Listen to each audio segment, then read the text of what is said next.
2024 na kung saan sa ngayon ay patuloy pa rin na mayroong intertropical convergence zone na umiiral po sa silangan ng Southern Luzon, Visayas at Mindanao. And within that ITZZ, gaya po ninyong nakikita, ay mayroon pong tatlong sirkulasyon na nabuo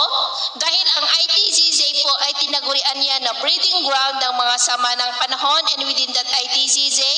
ay may dalawa na po na LPA na nabuo at tinawag po na Invest 99W at 90W, at posibleng maging isa lamang ang sirkulasyon ng mga yan sa susunod na mga araw habang lumalakas at hindi pa rin inaalis ang posibilidad na maging bagyo, pero dyan lamang po sa silangan ng ating bansa sa labas ng PAR at kikilos pataas palayo po.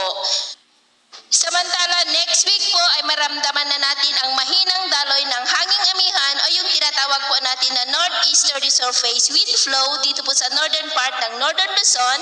na magdudulot po ng mas preskong panahon. At sa ating long range forecast ay consistent pa rin naman na walang bagyo na namamantaan na tatawid po dito sa ating kalupaan hanggang sa susunod na 2 linggo, pero hindi pa rin inaalis ang posibilidad na may mabuong sama ng panahon sa silangan ng ating bansa sa susunod na mga araw,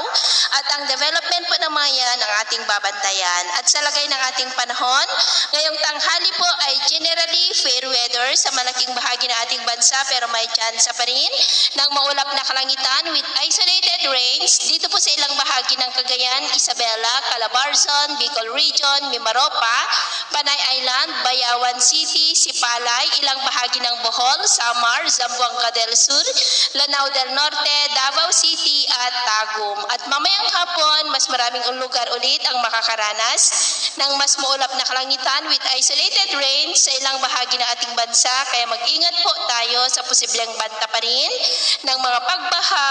at pagguho ng lupa. At sa atin naman pong mga baybayin, wala naman po tayong nakataas na namang gale warning signals, pero iba yung pag-ingat lamang po kung papalaot tayo